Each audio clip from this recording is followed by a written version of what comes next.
Thank you for tuning in to the latest edition of the 12 Kyle podcast. Whether you're listening during your commute, while working out, or just relaxing at home, we appreciate you. Every download, every listen, and every subscription means a lot. Thank you for being part of the 12 Kyle podcast community. Stay tuned for another episode. This is the 12 Kyle podcast. Ladies and gentlemen, thank you for listening. Thank you for downloading, and thank you for subscribing to the latest edition of the 12 Kyle podcast. I am your boy, 12 Kyle. Man, check this out. On this episode, what we're going to talk about is the family reunion. At the time of this recording, it is family reunion season. This is right around the time of the year that families, let me be more specific, Black families get together for family reunions. I can't really say if I know that white people get together for family reunions in the summertime, late summer. I don't know. Probably have to ask some of my white friends. With that being said, this is the time of the year where we have the Black family reunions. And those are always interesting in and of itself because, one, you have this collection of people who are in one way, shape, or form related to each other. I particularly enjoy the family reunions that I've gone to. Full disclosure, I've never been to a family reunion on my dad's side of the family. My mom's side, we have them. We have them every now and then. I think our last one was 2021. And that was fun. I enjoyed it. I thoroughly enjoyed it. But, family reunions can be a task. They can be a bit overwhelming if you're planning it. And I know that because my wife, Sharice, she and her cousin T, they actually planned family reunions twice on her side. And we attended those, and those were really, really dope. But no, they're a task. But at the time of this recording, this is family reunion season. And recently had a conversation with my man, King Germ. Shout out to King Germ from Pod and Saved Our Marriage. Check out his podcast every Friday. Germ and I were on the phone the other day, and he mentioned the fact about, this being family reunion time. And Germ doesn't really do family reunions like that. So, but we got a kick out of some of the things that, happen at a family reunion. Also, big shout out to the homie, Scott Thomas. Scott Thomas is a proud alum of, there it is, South Carolina State University, just like me. I believe Scott graduated in 1992, but Scott and I were on the phone the other day, and he had called me to talk about another episode, and I appreciate Scott for tapping in as he does. But we got on the subject of this thing, and he actually gave me a couple of gems, things to kind of discuss on this podcast. But yeah, so family reunions they're interesting, particularly for us as Black people. But full disclosure, if you don't know, if you're not watching on YouTube, first and foremost, thank you for watching. For those who are watching, make sure that you subscribe, share it, and tell a friend. I'm Black, so I've only gone to Black family reunions. But the thing that we all kind of notice, and I'm not speaking out of place in saying this, is that there's a certain thing or things that happen at family reunions. And one of them is the people that actually show up for said family reunion. So in this episode, what I'm going to do is talk a little bit about the people that show up for the family reunions. Again, all of them are your family. So, as much as you want to kind of clown them, or you can't really disown them. I mean, you can say, oh, that's my fifth cousin, so I don't even care. But in reality, that's your family. And we don't have any control over who we're related to, right? So I've got a couple of people that show up for the family reunion. And these are no particular order. Number one, the family members that don't pay, they show up for the family reunion. I don't really know why you would show up for a family reunion if you didn't pay. There are costs that are involved with family reunion because you have to have lodging, you want to buy T-shirts and with the family name on it and heritage, and they might have a design with the names of your ancestors, and your lineage, and they may even have your name on it, or your at the very least your family's name.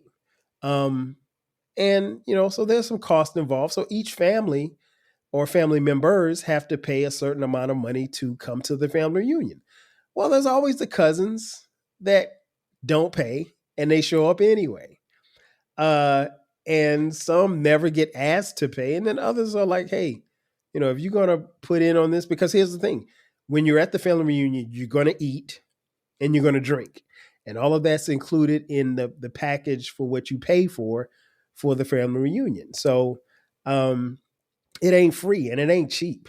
So, but there's always the cousins who show up that did not pay. And for the most part, most of them eventually pay. I've seen a couple of instances where people showed up and didn't pay and stayed. So, but you even in planning, I would assume that you have to account for a few, not a lot. It could be 4 people, it could be 10 people. You have to you have to have an overage to some degree because there's going to be some that are going to show up that did not pay. But if you're listening or you're watching and you're going to a family reunion, pay your money. Come on now. Don't wait to the last minute. I know that's easier said than done because stuff comes up and family reunions normally happen right before the kids go back to school. That being said, pay your money. You've got a whole year. The family reunions are normally planned a year in advance. So you have ample amount of time to pay. Don't wait to pay your family reunion dues. The second person that shows up, and again, these are no particular order. The second person that shows up to the family reunion is the historian. What I mean by that is the historian is the person who, or persons who know all of the family history. Now, these people are important because they are, in many ways, maybe the last tie to the distance of your ancestry. So if you've got that, triple OG uncle that is the historian, he's the family historian, and let's say he's 85 years old. He not only knows, the great, great, great grandparents, and he could tell you about how they were slaves, but he also knows the shorties that are running around, the last generation of millennials that are running around that are having kids and will be the next crop of adults, in the next 20 to 30 years. And the historian is very necessary because 1, they provide the history, and then 2, again, they're the bridge. And if you can come across the historian at your family reunion, do yourself a favor. Pull him or her to the side and get some game. I mean, get some real game from them because they know and probably have seen it all. If you have someone at the time of this recording that's 85 years old in your family, they've seen and been through damn near everything. And in my case, in my family, like our last family reunion, like I said, was in 2021, they could trace our family history back to my great great grandparents who were slaves, right? And so that's deep. And they have stories about them.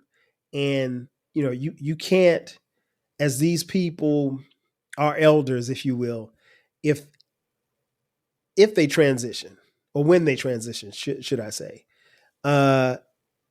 they are the last lines of information. And so it's imperative that you get that information from them before they leave. So the historians are a very key piece of your family reunion. The third person, the cousin that you hang with, but you don't know their name. Now, granted, at most family reunions, people are going to walk around with a little name tag and they'll say, "Hi, my name is Kyle." But, but, there's still some cousins that you have that you know them by face, but you don't know their names. And I can raise my hand right now and testify. I can think of at least 3 cousins right now. I know them by face and I know their last names, but I don't know their real names. And it's cool because when I see them, all I have to do is say, "What's up, cuz?" That's it. That's how I refer to them. And that's how they refer to me. They may know my name. I don't know. And of course, these are distant cousins. These aren't like my first cousin. But, you know, you don't know their name. And it's cool because you spend the whole weekend calling them cuz or cuzzo. You know, that's another one, cuzzo.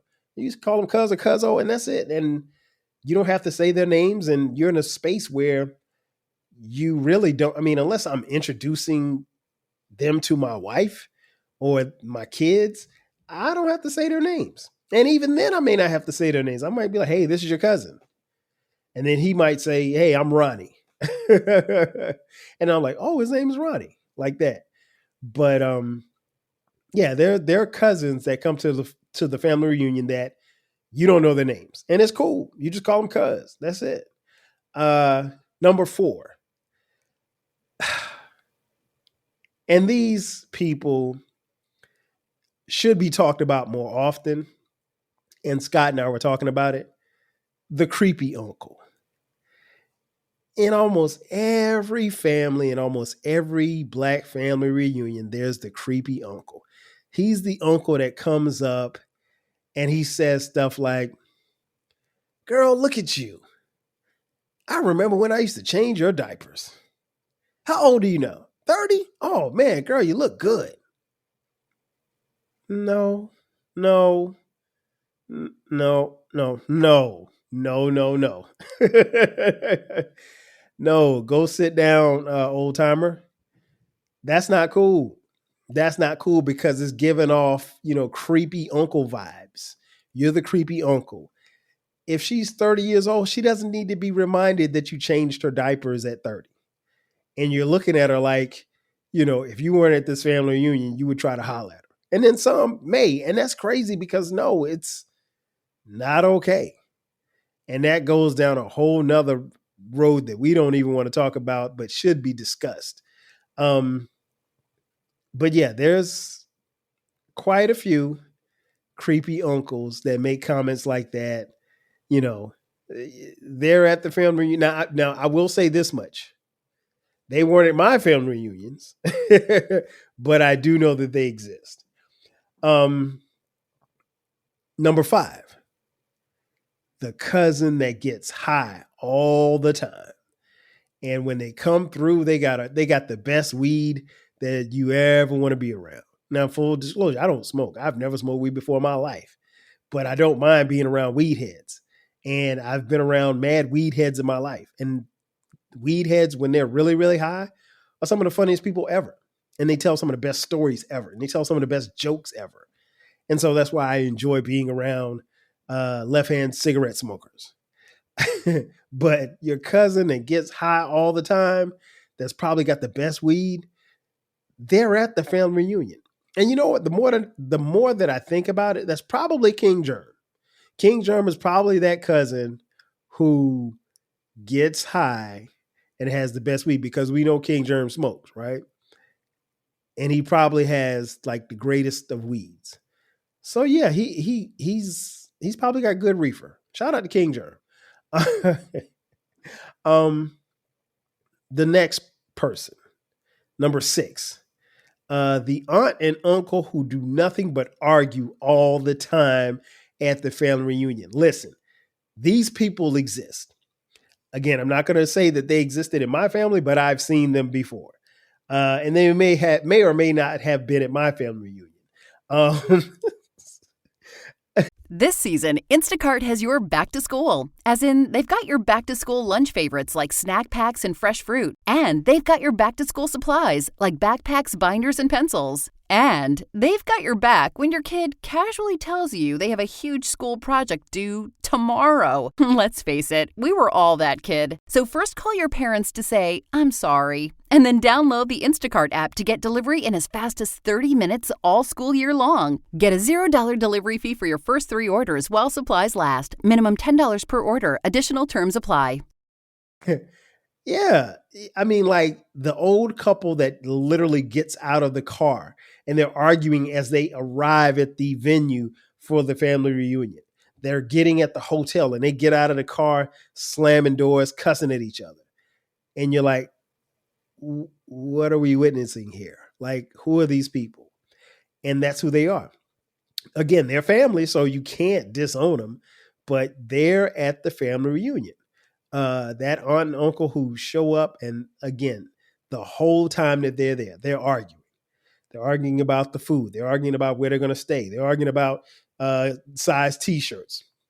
They have an internal conflict, and it goes on for the entire family reunion. They separate, and when they come back together at the cookout, they're still arguing. Yeah, those people, they're at the family reunion as well. Number 7. Again, these are in no particular order. The aunt that shows up with a man, but he's not your uncle. And he's not her husband. This can happen. This does happen quite a bit. He's either her boyfriend or she's his mistress. And so she's, parading him around, but they're together, but they really ain't together. Number 8, the uncle that shows up with a woman, but she's not your aunt. That could be his girlfriend or that could be his mistress. Who knows? But they managed to make it to the family reunion. Number 9, the wealthy, bougie cousins. I'm willing to bet that there are wealthy, bougie cousins at every family reunion. There's no doubt in my mind. Do I have them in my family? Probably. I don't want to call them out, but I'm sure they're going to hear or listen to this podcast. You know who you are. Yeah, they do exist. And that's just Black folks, because that's how we are. And we cool like that. We fly like that. I'm not going to knock it. But we do have the wealthy Black bougie cousins that show up at the family reunion and their nose is higher than a 747. They're happy to be there, but they're also looking down on the functions as they move about. They're talking to family members and they're slightly looking their nose down at them because they don't have the money that they have. To them, it's them coming and hanging for a weekend with the brokies. So if you're listening, don't be those people. But I will say that those people do exist and they do attend most family reunions, mine included. Have I seen them before? Yes, I have. But don't be those people. Number 10. And Scott and I talked about this and we got a good laugh. The cousin that you hope ain't your cousin. And what Scott meant by that one was he said, and I want to quote him on this. He said, it's kind of like that young lady that you see and you ask your mom, like, yo, who is that? And because you see somebody that's fine that you want to talk to, and you really can't talk to them because they're technically family, even if they're like your 7th cousin, there's an unwritten rule. You're not supposed to date or be, intimate with your cousins. I mean, because it's nasty and, you can get germs and worms and all kind of stuff like that. But what Scott was saying was like, it's kind of the scenario when you ask your mom, like, hey, who is that? And he said, when your mom starts off the sentence like this, Well, when she starts off like, well, that means it's a cousin that's way down the line. And in our minds, especially when we were younger, in our minds, that means that's somebody we could talk to.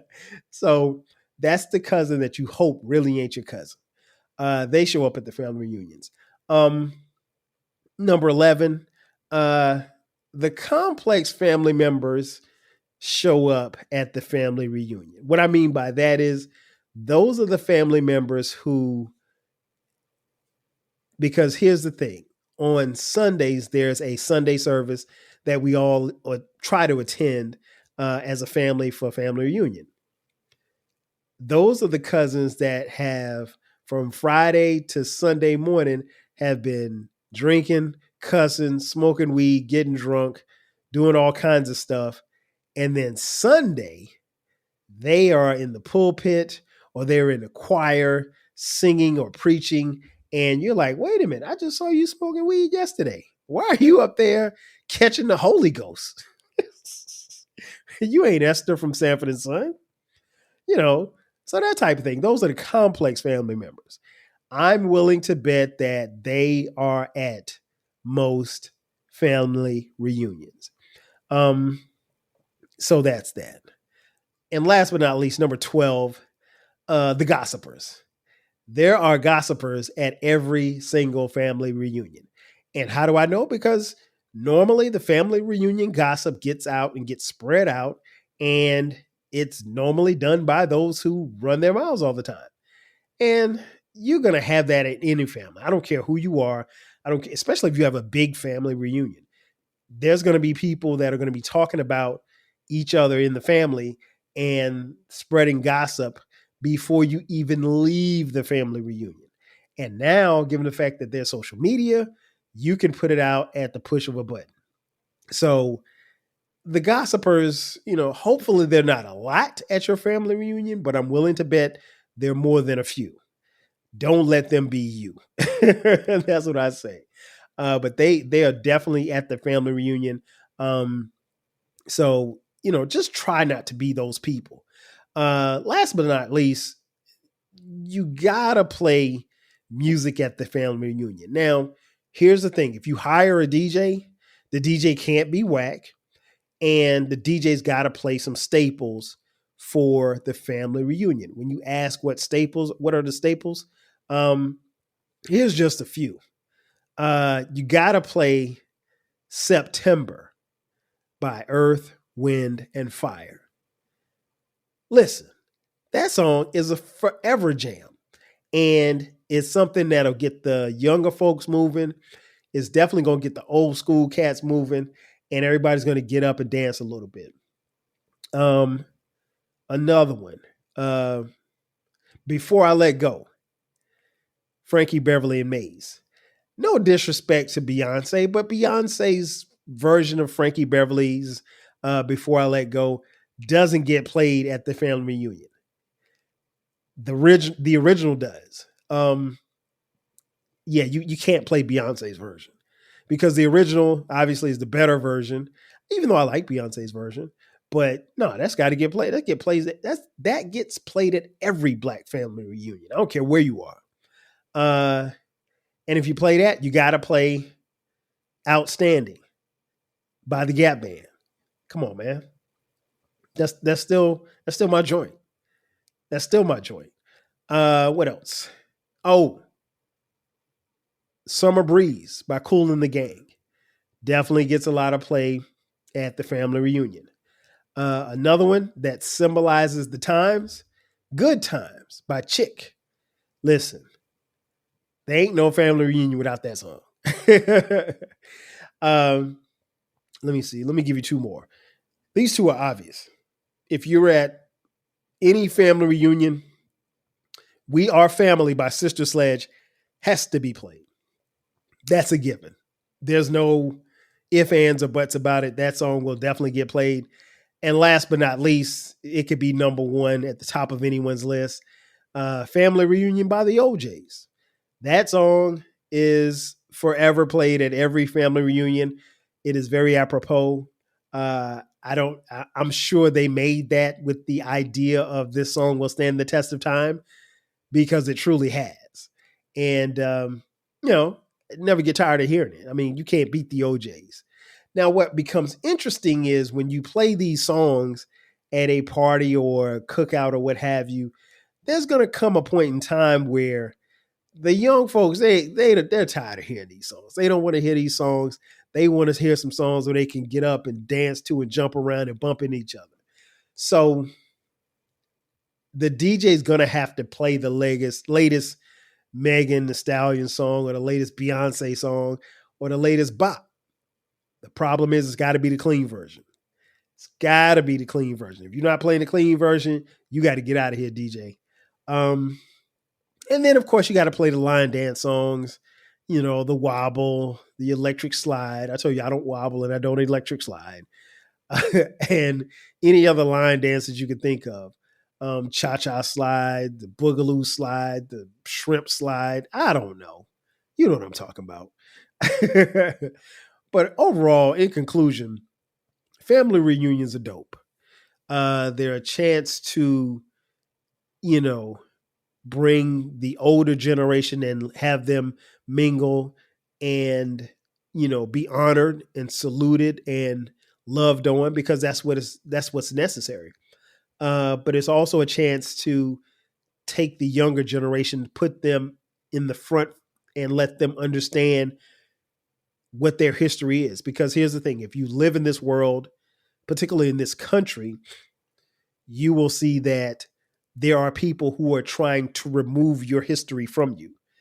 And you will never have to rely on a textbook or a course to tell you who you are and where you came from, when you have these group of people in your community, in your own family, that can tell you your story and where you came from. The problem is those people are slowly but surely transitioning and leaving this earth. So it's very important that our elders pass along as much information to us as possible, for us to pass it along to our kids, and ultimately for our kids to pass along to their kids, and so forth and so on. Because many, many years from now, 100 years from now, there just might be a 12 Kyle family reunion. And they'll say, hey, remember 12 Kyle? He was married to Sharice and they had 4 kids. That is my great, great, great, great, great grandfather. And he had a dope podcast and everybody listened to it. And we should press play and listen to this episode and hear him talk about us, because he just did. Ladies and gentlemen, that's going to do it for me. Thanks again for checking out this edition of the 12 Kyle podcast. If you haven't done so, be sure to subscribe to the podcast. You can find the podcast anywhere we drop new episodes every Thursday at midnight and every Sunday at midnight. The podcast is everywhere. Wherever you get your podcast, that's where you can find us. So make sure that you download and subscribe, and then share it with a friend and another friend. If you're on YouTube, thank you for watching. Subscribe there on YouTube as well. Hit the notification button. That way you will get notifications, because the YouTube episodes actually come out before the audio episodes. The great thing about the YouTube episodes is that we give you not only the audio, but we give you the visual as well. If you are on social media, hit us up on social media at 12 Kyle, at 12 Kyle Podcast. I'm on Twitter X, Facebook, Instagram, Threads. We have our own TikTok page at 12 Kyle Podcast. And if you want to contribute to the show financially, hit us up, $TWELVEKYLE on the Cash App. And we also sell merch. In your description box, you can see a link that says merch. Click that, and you can buy 12 Kyle Podcast t-shirts, hoodies, coffee mugs, posters, you name it. We got it at a very, very low price for you. So again, I am your boy 12 Kyle. Thanks again for checking out this edition of the 12 Kyle Podcast. And I will catch you guys next time. 5,000. Thank you for tuning in to the latest edition of the 12 Kyle Podcast. Whether you're listening during your commute, while working out, or just relaxing at home, we appreciate you. Every download, every listen, and every subscription means a lot. Thank you for being part of the 12 Kyle podcast community.